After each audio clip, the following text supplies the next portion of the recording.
O mercado de curso online é o mais lucrativo e o que mais cresce no mundo. Se você também quer criar um curso online passo a passo e vender o seu produto todo dia na internet, acesse o link abaixo desse vídeo na descrição. Bora pro corte. O que me dá ali foi a prova de que escolhi o caminho certo. Se eu Mas agora acreditasse em você alguma segura tua onda coisa... aí. Se eu acreditasse em alguma coisa, eu diria isso é um sinal dizendo, É tipo Fábio... assim, é isso, mas ainda não. Mas ainda não. O que é maravilhoso. Essa voz pareceu a voz de Deus lá do Hermanoteu. Sim. Hermanoteu. É o Chico Anísio, a Mas- voz de Deus.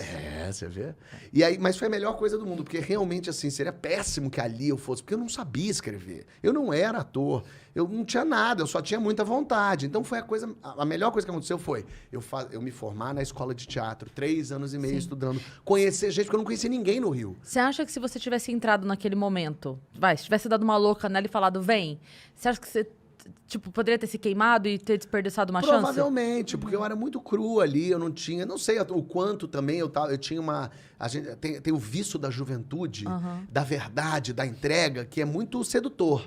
Assim, quando você vê uma pessoa muito verdadeira, querendo fazer aquilo com muita vontade, a gente fica meio seduzido mesmo Sim. por aquilo. Nossa, que Sim. interessante aquilo. Mas eu não tinha muito para oferecer mesmo. Na verdade, eu fui começando a aprender a escrever quando eu entrei na escola de teatro. Porque daí eu comecei a escrever uns esquetes, eu comecei a escrever umas coisas loucas. Tive contato com teatro, comecei a ir a peças, E a a ler Cal é peças. referência, né? A Cal é totalmente referência, Sim. os professores incríveis. Aí eu conheço o Marcos Magela, é da minha turma. Então a gente começa a fazer umas coisas juntos e de repente eu encontro o Paulo Gustavo.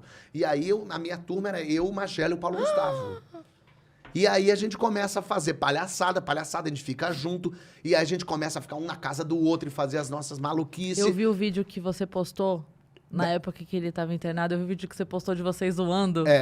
Aquilo foi muito engraçado, vocês na casa ali zoando. E, nossa, aquilo foi muito E engraçado. aí eu comecei a escrever pra mim e pro Paulo, porque o Marquinhos repetiu de ano, e o Marquinhos não acordava, ele não ia nos nossos ensaios, o Marquinhos era uma maravilha.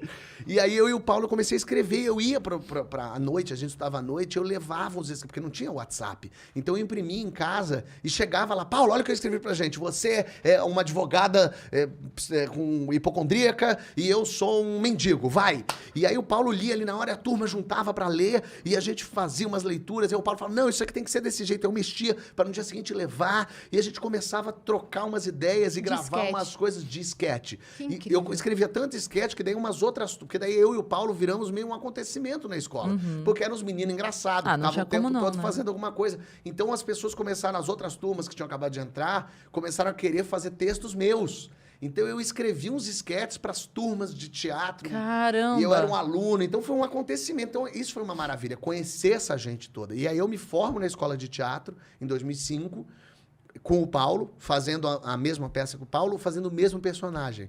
Eu fazia o João Ternura jovem e ele era o João Ternura que estava num limbo. Fiquei até emocionado agora. Porque a mulher era muito... Foi muito esquisito o que aconteceu esse ano. E o Paulo fazia esse personagem, era muito curioso, porque a gente não contracenava, porque ele era eu do limbo, esse João Ternura que já estava num outro lugar.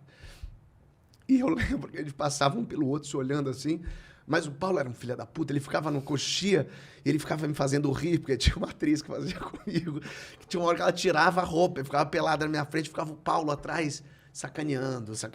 Ela não via, era só me sacaneando. E a gente fazia esse mesmo personagem. Então era muito, muito louco, assim. A gente se forma em março e em maio a gente estreia uma peça nossa que eu fiz com ele, como eu e ele éramos uma dupla, e eu escrevi a peça chamada Infraturas, eram 8 esquetes, que eram os esquetes que a gente fazia para as pessoas, que a gente já tinha feito em Cabo Frio, tinha um festival de esquetes, a gente tinha feito lá um dos esquetes que era do ovo, que foi muito curioso, porque era uma coisa muito louca, assim, éramos nós dois, assim, fazendo um humor, a gente se dava muito, e a gente fazia uma coisa que chamava muita atenção, e a gente foi fazendo esse festival de sketch, as pessoas ficaram loucas com a gente fazendo o ovo, uma coisa meio maluca, assim, o Eles texto... funcionavam muito bem. Muito. juntos. E aí eu lembro que quando no final das apresentações todas, eles diziam quem são os finalistas. E aí tinham lá os 10 finalistas, e a gente não estava entre os finalistas, porque a gente era comédia, obviamente comédia jamais estaria entre os finalistas, e a plateia ficou revoltada. A plateia começou, ué, não tá o ovo, não tá o ovo. Todo mundo começou, ovo, ovo, ovo, ovo. Aí a gente tava lá do lado de fora, trouxeram a gente, as pessoas, o ovo. E aí os organizadores não sabiam o que fazer. E aí, gente, vocês querem o ovo? E todo mundo, Então tá, então eles estão na final também, todo mundo...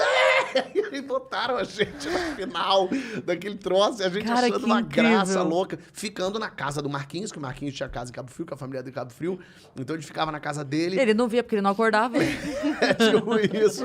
E a gente ficava lá, então assim... Foi muito louco isso, assim. Então, conhecer essa gente toda, porque daí eu vou formando o meu time também. Sim, as pessoas que eu conheço. Eu acho que isso que é muito importante de uma faculdade, é você fazer as amizades da tua área. Porque os meus amigos todos de São Paulo, que sou amigo até hoje, mas um é engenheiro, o outro é advogado, o outro é administrador. Que é bom também, o humorista conhecer advogado é sempre bom, a gente sempre gosta. Bom.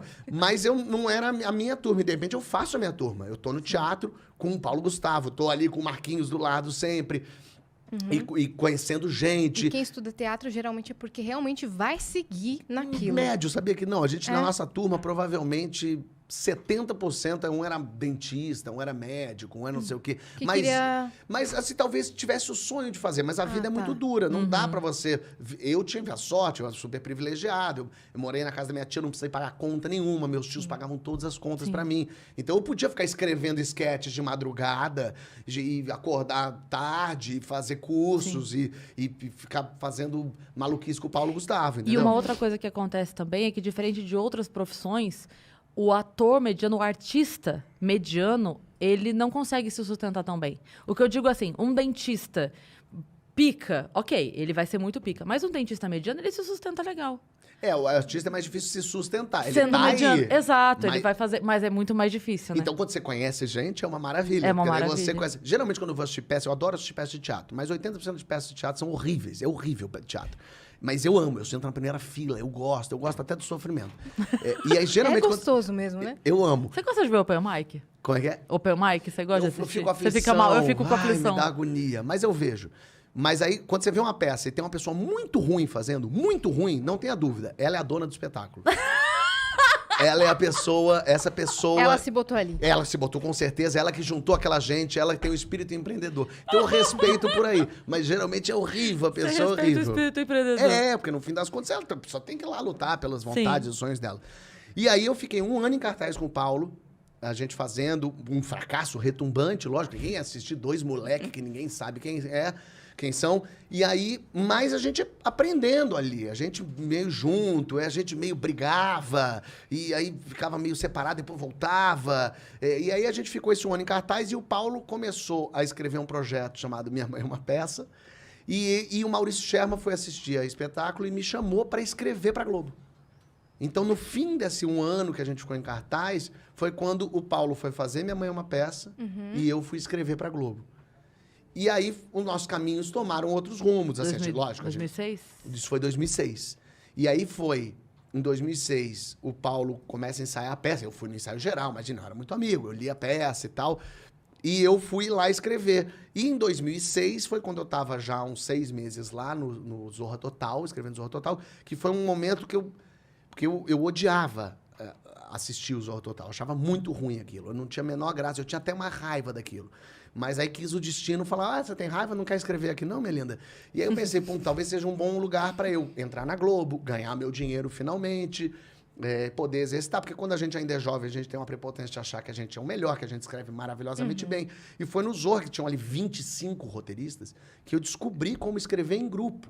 Como respeitar o outro. Porque quando você acha que você tem a melhor ideia, aí você descobre que tem pessoas que têm ideias melhores que a sua, tem pessoas que pegam a sua ideia e melhoram ela. Vocês escrevem em grupo pro mesmo quadro? Pro mesmo quadro. A gente escrevia, todo mundo dava ideias, e aí iam 3, 4 para o mesmo quadro.